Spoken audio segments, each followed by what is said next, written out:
Bonjour à tous et nous recevons ce matin Souleymana Nousra. Il est l'auteur de l'ouvrage Un plan Marshall, plutôt Plan Marshall pour Mayotte. Bonjour Souleymana Nousra. Bonjour André, bonjour aux éditeurs. Alors dites-nous d'abord dans quel but, dans quel objectif est-ce que vous avez écrit ce livre? J'ai écrit le livre parce que je me suis engagé, quand j'ai écrit les trois premiers, que je publiais un livre par an, et surtout je publiais un livre chaque fois que mes enfants auraient donné un enfant. Et donc l'année 2020, j'ai eu 2 petits-enfants. La première fille, donc la première mariée, là, qui est la maman de Tania, a donné un 3e qui s'appelle, donc son prénom, Suleiman. Donc ça ressemble au mien. Et puis la 2e fille, elle a donné donc un autre garçon qu'il appelait Jarad. Donc moi, j'étais pris de court parce que j'avais 2 petits-enfants. Il fallait que donc j'ai écrit un seul livre pour les 2. Mais en même temps, comme je savais qu'on était arrivé au bout d'une réflexion, donc je savais qu'on allait arriver à la 10e anniversaire, je me suis dit... De la départementalisation. De la départementalisation, je me suis dit que je pouvais éventuellement contribuer à la réflexion pour le développement. Donc j'ai repris des idées que j'avais depuis une dizaine d'années pour les actualiser. Et à qui alors est adressé ce livre plus particulièrement? Je viens de le dire que c'est adressé à Jarad et à Suleiman, mes petits-enfants. Dans ce cas, vous aurez pu faire les ateliers avec eux? Non, c'est que les Mahorais, nous sommes Mayotte, nous avons aujourd'hui un certain nombre de choses qui se font et il y a beaucoup de gens qui parlent et qui disent pas vraiment de vérité. Donc bon, votre livre est aussi adressé aux Mahorais. C'était ça. J'ai adressé le livre. Vous avez bien compris. Oui, vous avez bien compris. Mais plutôt du coup à la jeunesse, à tous les Mahorais, aux élus, puisque tout le monde ne va pas lire votre livre, Souleymana Nousra. Non, c'est surtout adressé aux gens de décision, aux élus politiques et à Paris. Surtout parce que souvent ils font des engagements, ils disent qu'on va faire ceci, on va faire cela, mais qu'ils ne prévoient pas avec précision, mais ils ne prévoient pas aussi des financements qui vont avec. Donc, j'ai commencé par leur donner mon point de vue par rapport à ce que je crois urgent. Donc, j'ai rappelé le plan Marshall, justement pour dire, voilà ce que je crois utile pour Mayotte. Et je profiterai, le temps venu, de dire qu'il faut aussi prévoir les financements qui vont avec. Mais bon, ce sera dans le débat. Alors, avant d'aller décortiquer votre livre, je voudrais savoir, Souleymana Nousra, on vous a connu syndicaliste, on vous a connu souvent donner votre avis sur justement le développement de l'île, mais souvent en tant que syndicaliste. Là, vous êtes sur notre registre. On a l'impression que vous aurez pu faire de la politique. Pourquoi vous n'en faites pas?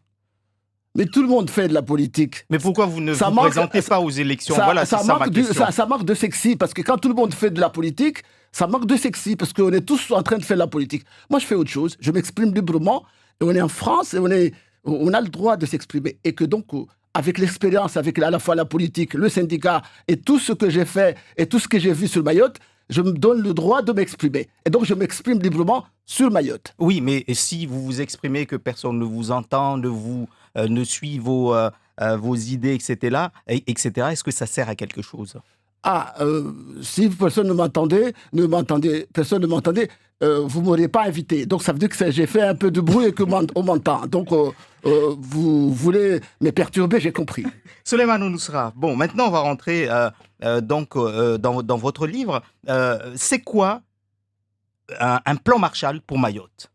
Moi, j'ai donné ce qui est mon rêve pour Mayotte. Parce que je me dis que les gens naviguent à vue à l'heure où on est sur le GPS ou sur des trucs à longue portée. Et que donc la France est un champion de l'analyse et des statistiques, donc de projection. Je ne comprends pas pourquoi ils ratent ce qui se fait à Mayotte. Et donc, moi, je le dis, parce que souvent, on dit personne à Mayotte ne s'exprime, personne à Mayotte ne donne ceci. On nous accuse de tout.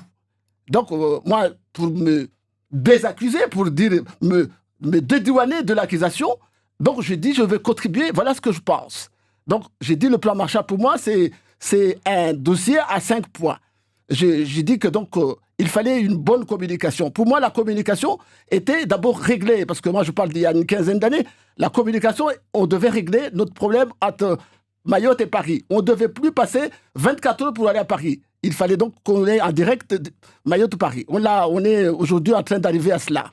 Mais je ne voulais pas, quand j'allais à Paris, j'avais des problèmes je revenais ici, je n'avais pas Internet. Je me disais qu'il fallait avoir Internet. Et donc, c'était toujours le premier point.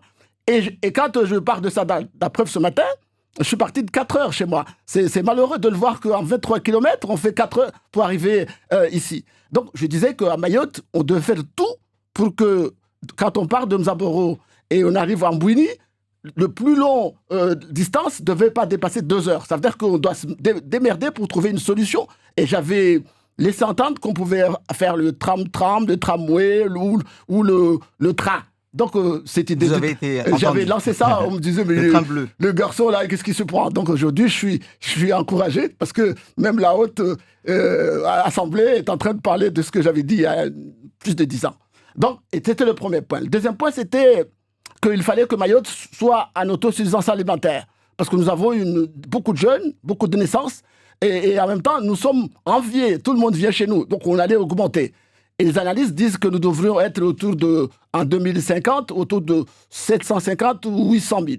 Moi, je dis, pour un bon planificateur, moi, je leur dirais d'aller jusqu'à 1 million. Ça veut dire que pour ne pas être dépassé, parce qu'on est tout le temps dépassé ici. Donc, moi, je propose à l'État et à ceux qui font les plans de considérer qu'en 2050, nous serons 1 million. Et donc, tous les projections, tous les outils de développement, tous les équipements stratégiques puissent être étudiés sur 1 million d'habitants.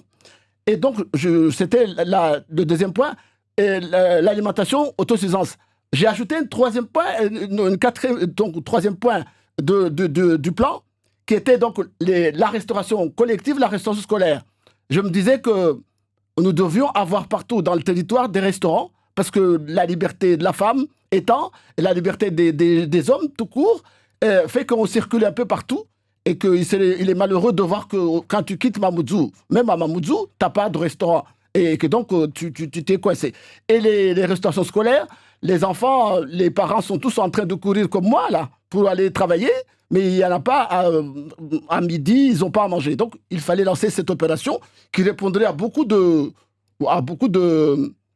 réponses. Un problème alimentaire qu'on a aujourd'hui, les enfants ne mangent pas, problème de santé parce qu'on mange un peu n'importe quoi, et problème d'emploi, parce que ça créerait autour de 30 000 emplois. Donc, c'était le troisième point.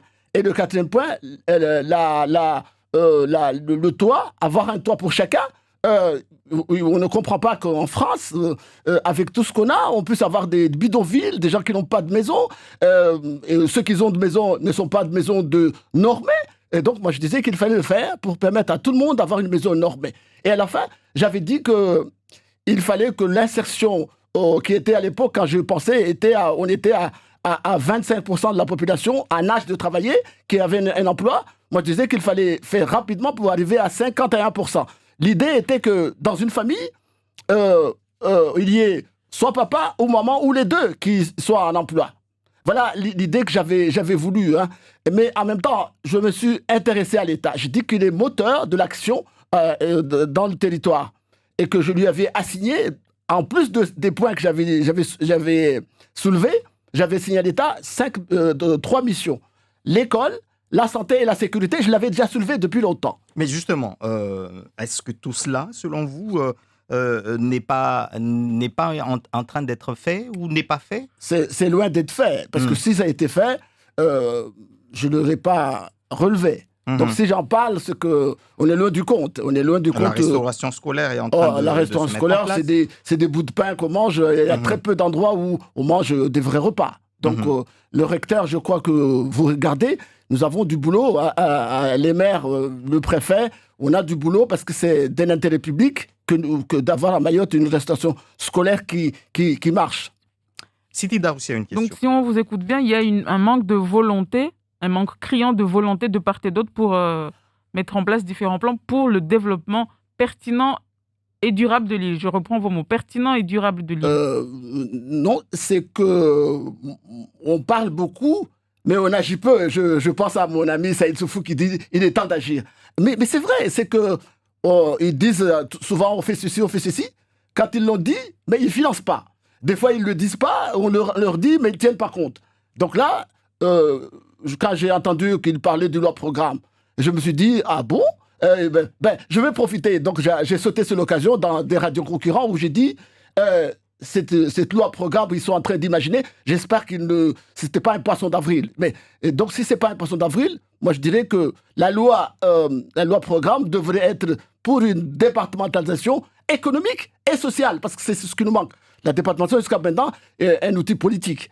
Donc, clairement, vous, les 10 ans, le bilan des 10 années de départementalisation, pour vous, laisse énormément de points d'interrogation. Il y a des gens ici et partout, comme on le répète, qui font tout pour nous dissuader de notre ferveur, de notre bataille, de notre envie d'être France.